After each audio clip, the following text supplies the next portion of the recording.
अहिल्या को या गौतम ऋषि को देखकर कोई ईर्ष्या नहीं थी, कोई ईर्ष्या नहीं।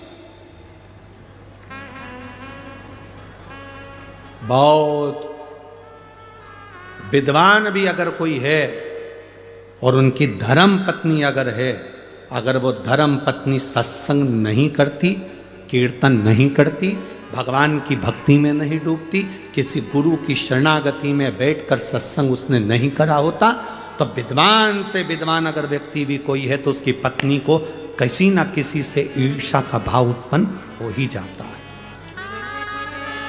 ईर्ष्या उत्पन्न होती है।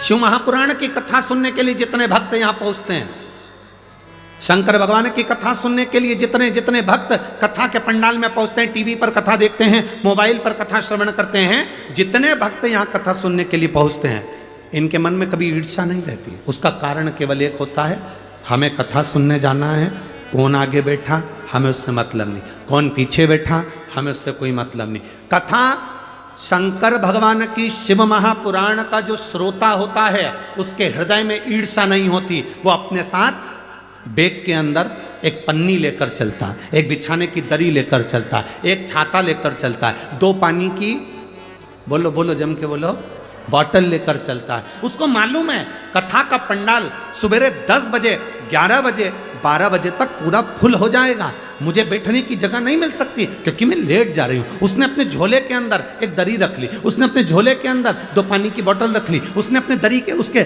झोले के अंदर एक छाता रख लिया। उसको मालूम है कि मैं कहीं पर भी बैठ जाऊंगी और मुझे ये शिव महापुराण की कथा जहां सुनने को मिलेगी। सियोर वाला महाराज कहता है, एकांतेश्वर महादेव जब कृपा करता है तो खूब करता है। अगर मुझे पंडाल में जगह नहीं मिली तो मैं कहीं एकांत में बैठकर महादेव की कथा का रसपान ग्रहण कर लूंगी, उसमें भी मुझे सुख का अनुभव हो जाए, उसमें भी मुझे आनंद का अनुभव हो जाए, उसमें भी मुझे एक रसतत्व प्राप्त हो जाएगा, भगवान की अविरल भक्ति प्राप्त हो जाएगी। ये वो जानती है, ये उसके चित्त में है, ये उसके हृदय में है, ये उसकी चित्तवृत्ति में विराजमान है, ये उसके हृदय में विराजमान है। और ये उसके हृदय के बीच मध्य में बैठा हुआ कि वो शिव है तो वो आनंदता देता है।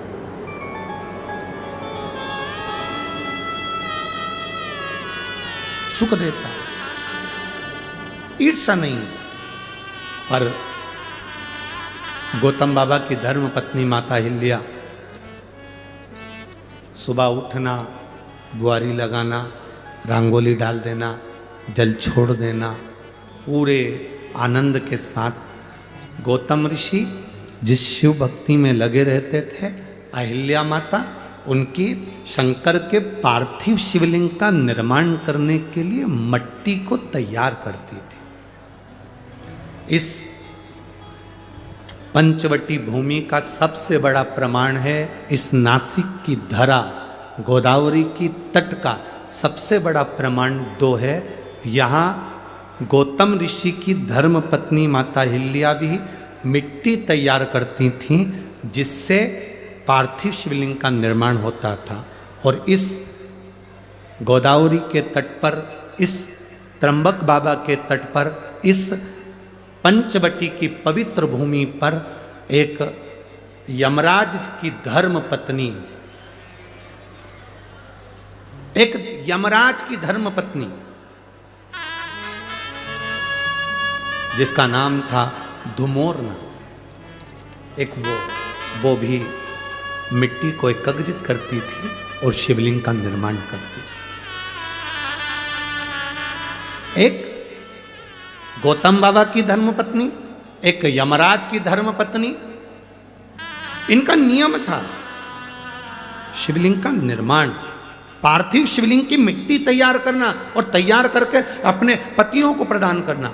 यमराज को स्वयं धुमोरना मिट्टी देती थी और पार्थिव शिवलिंग का निर्माण करते थे। आपके स्मरण में होगा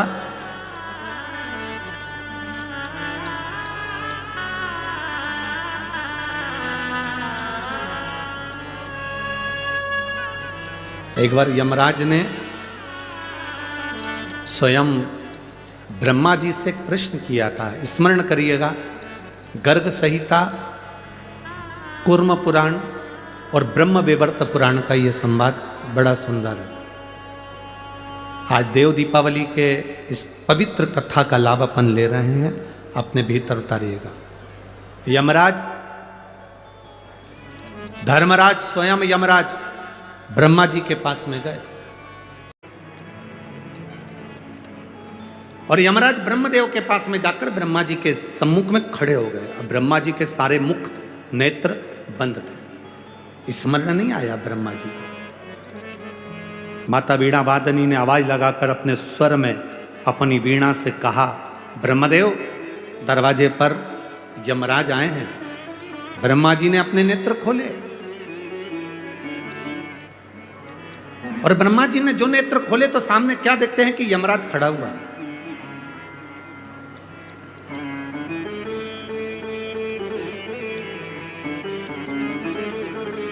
सम्मुख में यमराज खड़ा। ब्रह्मा जी ने पूछ लिया, यम आज क्या बात है, तुम ब्रह्मलोक में आकर खड़े हुए हो?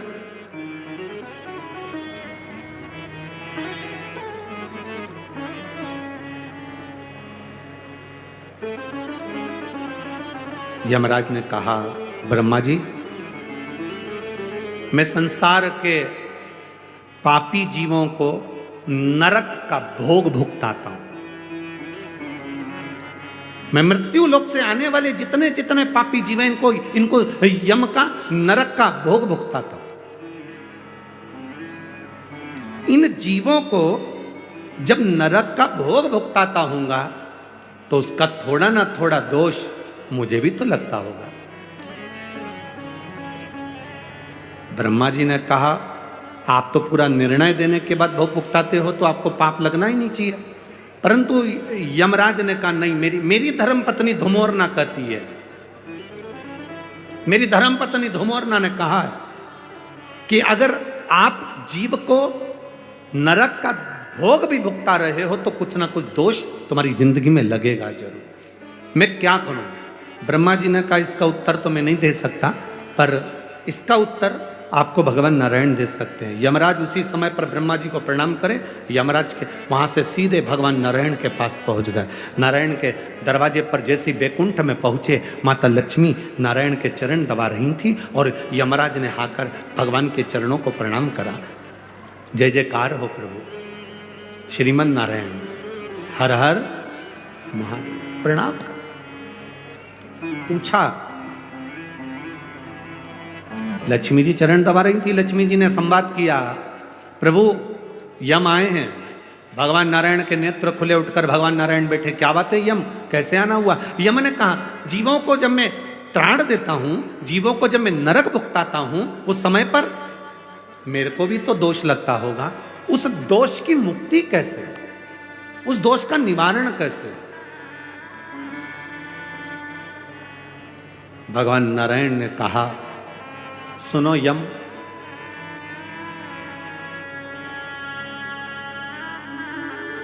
गौतम ऋषि की धर्म पत्नी मां अहिल्या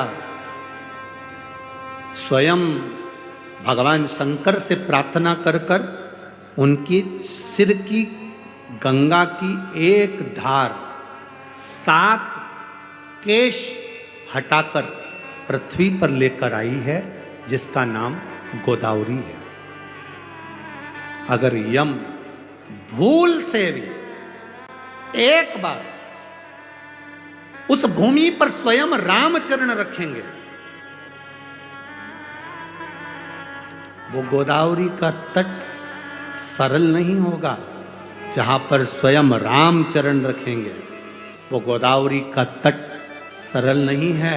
जहां स्वयं शंकर भगवान को भी उनका गुरु मिल जाएगा। वो भूमि साधारण नहीं है, गोदावरी का तट।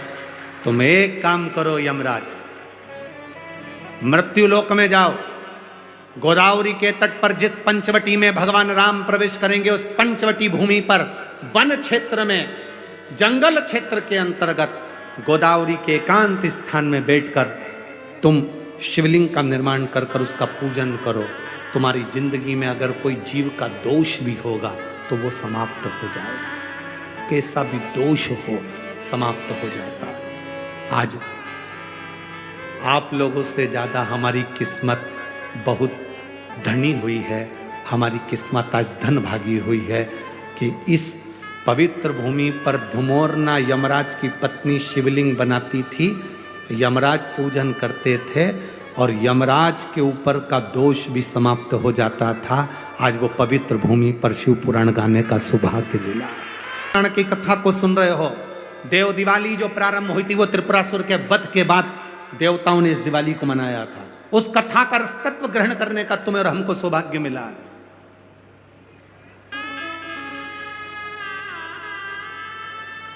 जहां मां अहिल्या निवास कर रही हैं उनके पास में जितने ब्राह्मण रह रहे हैं, ब्राह्मणों को माता अहिल्या से तकलीफ नहीं है। ब्राह्मणों को ना गौतम ऋषि से तकलीफ है, ना गौतम बाबा से तकलीफ है। ब्राह्मण बड़े अच्छे, पर ये ब्राह्मण की जो धर्म पत्नियां थी जिन्होंने ना कभी सत्संग स्मरण कर किया होता,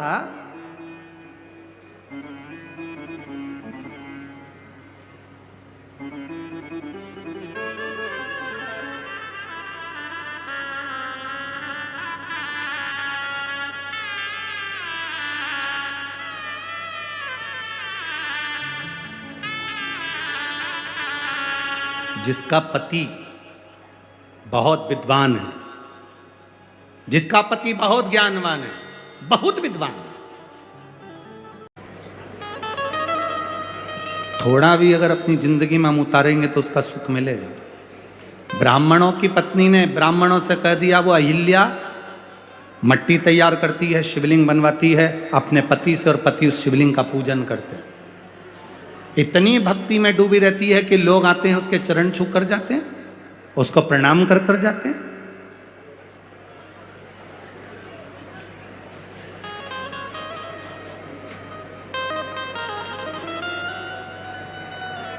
किस नारी का सम्मान सबसे ज्यादा होता है? कहा, जो दूसरे के लिए समर्पित है। अर्थात कोई आ गया भूखा, भोजन करा दिया, प्यासा आया पानी पिला दिया, बहन बेटी आ गई उनका आदर कर दिया, सम्मान कर दिया, सत्कार कर दिया, कुछ मिलता है उससे। ब्राह्मणों की पत्नी कोई अच्छा नहीं लगा अहिल्या को देखकर, ईर्ष्या जाग गई। ब्राह्मणों में ईर्ष्या नहीं थी, गौतम बाबा को देखकर भी, उनकी धर्मपत्नी को देखकर भी ईर्ष्या नहीं, पर ब्राह्मणियों की ईर्ष्या जागृत हो गई।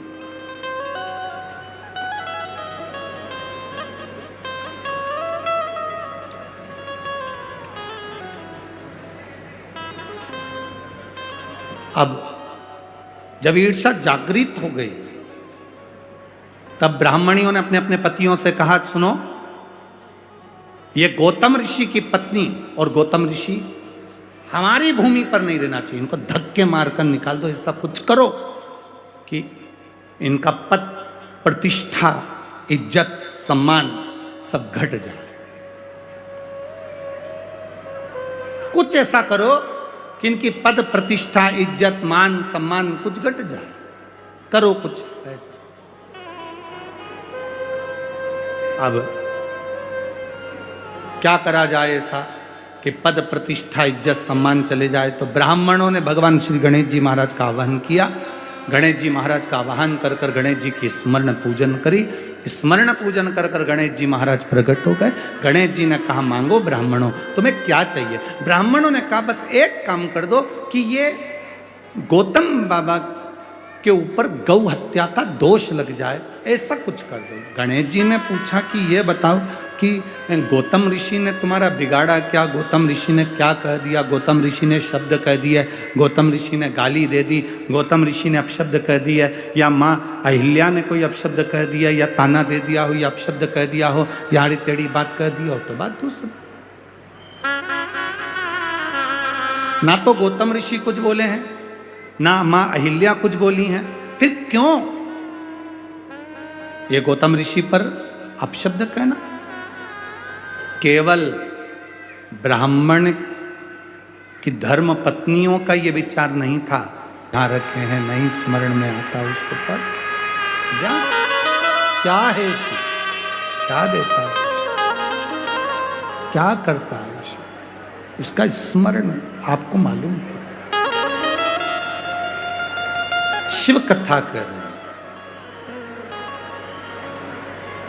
गणेश जी ने कहा ये नहीं हो सकता, मत करो, ये सिद्ध नहीं है।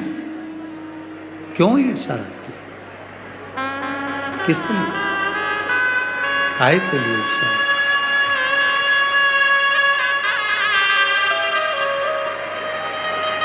क्यों ईर्ष्या?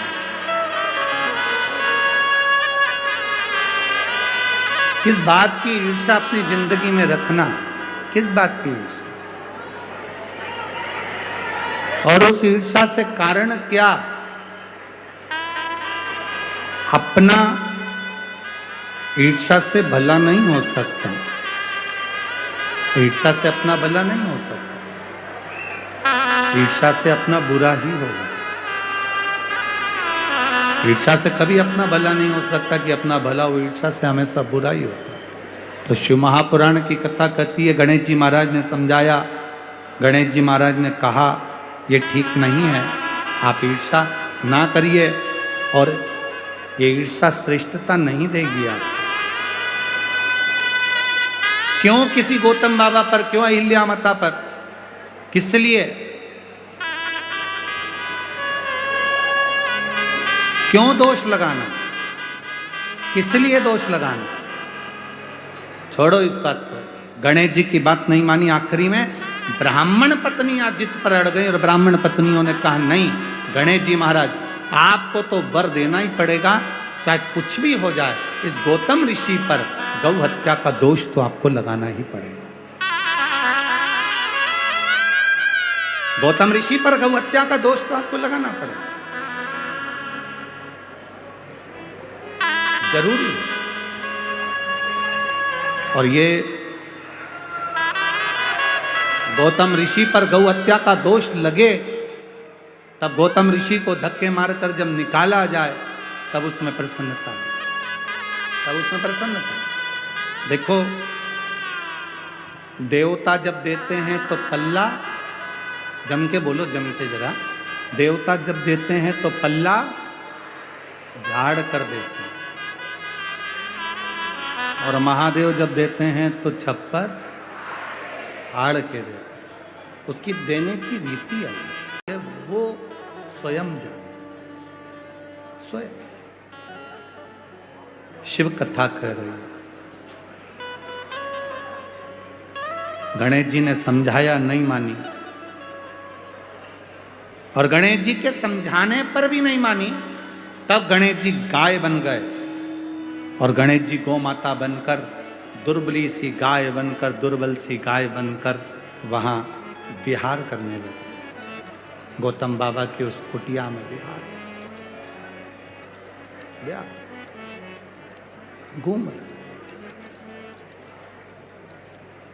आज गणेश जी को भी प्रसन्नता है कि मैं किस जगह पर गया हूं, किस जगह पर, जिन गौतम ऋषि की इस तपोस्थली में, जहां शंकर के पार्थिव शिवलिंग का निर्माण होता है, जहां माता अहिल्या मिट्टी को मसकर सुंदर तैयार कर कर पार्थिव शिवलिंग का निर्माण करती है, और उस निर्माण का सुख गौतम ऋषि के आनंद में, दर्शन में होता है। आज मुझे प्रसन्नता है कि आज गणेश जी सोच रहे हैं, विचार कर रहे हैं कि मैं इतनी सुंदर जगह पहुंचा। प्रसन्नता। जैसे देवराज नाम के ब्राह्मण को चोरी का धन ले जाकर शंकर जी के मंदिर में बैठ गया था, और उसको अंदाजा नहीं था क्या मुझे कैलाश धाम मिल सकता है, क्या मुझे कैलाश धाम मिलेगा, उसको अंदाजा नहीं था। क्या कैलाश मिल सकता है? शरीर में बुखार है, ताप पड़ रहा है, कष्ट हो रहा है, शिव मंदिर के अंदर चोरी के धन की पोटली लेकर बैठ गया, ताप कष्ट बहुत था, बुखार।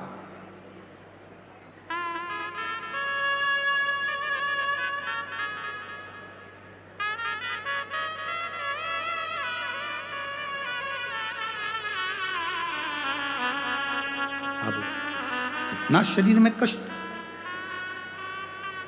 और महादेव महादेव महादेव हर हर महादेव। मंदिर के अंदर पंडित जी चिल्ला रहे थे और देवराज नाम के ब्राह्मण को गुस्सा आ रहा था क्योंकि उसके शरीर में कष्ट था। जब शरीर में बुखार आता है, ताप बढ़ता है, शरीर में कष्ट बढ़ता है, भोजन छूट जाता है। जब घर में पाप बढ़ता है, व्यसन बढ़ता है, आड़ा टेढ़ा धन बढ़ता है, तो भगवान का भजन छूट जाता है। तुम रोज पहले तुम भगवान के व्रत कर लेती थी, तकलीफ नहीं आती थी, पूजन कर लेती थी, तकलीफ नहीं आती थी, नवरात्रे गणेश जी सब अच्छे से करती थी। अब जैसे जैसे बहुएं आ गई, परिवार बढ़ गया, पोता पोती नाती पंती सब होते चले गए, घर में पूजन का मन नहीं करता। अब अच्छे से कोई पूजन पाठ नहीं होता, मन नहीं लगता। समझ लेना, बुखार बढ़ा तो भोजन छूटा, शरीर में ताप बढ़ा तो भोजन छूटा, पेट दुखा, सिर दुखा, कुछ भी दुखा तो भोजन छूटा। और घर में अगर पाप बढ़ा, कुछ कष्ट, ये पाप कर्म जब घर में बढ़ता है तो भजन छूट जाता है, भजन छूट। आज देवराज मंदिर से बाहर निकला, बेलपत्री के वृक्ष के नीचे देवराज बैठ गया। शरीर में कष्ट था, बहुत कांप रहा था, बेलपत्र के वृक्ष के नीचे उसके प्राण छूट गए, प्राण छूटे।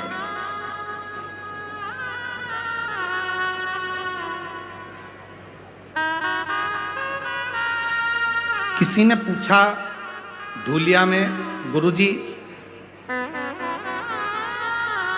लक्ष्मी नारायण जी को, ब्रह्मा ब्रह्माणी को, इंद्र इंद्राणी को,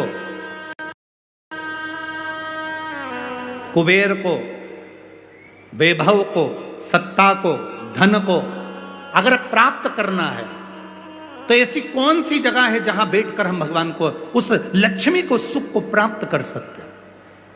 शिव महापुराण की कथा कहती है सारे तीर्थों में जाकर स्नान नहीं कर सकते, सारे तीर्थों में जाकर दर्शन नहीं कर सकते, 12 ज्योतिर्लिंग में जाकर जल नहीं चढ़ा सकते, तो बेलपत्री के वृक्ष के नीचे बैठकर अगर पंचाक्षर षडाक्षर या श्री शिवाय नमस्तुभ्यम का जाप भी कर लोगे, सारे तीर्थ का फल प्राप्त हो जाता है। एक बेलपत्र का वृक्ष कौटि कौटि पुण्य का भागी, बहुत सुख देने वाला होता है। जिसके नीचे लक्ष्मी भी है, कुबेर भी है, ब्रह्मा भी है, ब्रह्माणी भी है, इंद्र भी है, इंद्राणी भी है, नारायण भी है, शिव भी है, पार्वती भी है, 64 योगनिया, 33 कोटि देवता सब बेलपत्री के वृक्ष के नीचे विराजमान होते हैं। एक बेलपत्र का वृक्ष।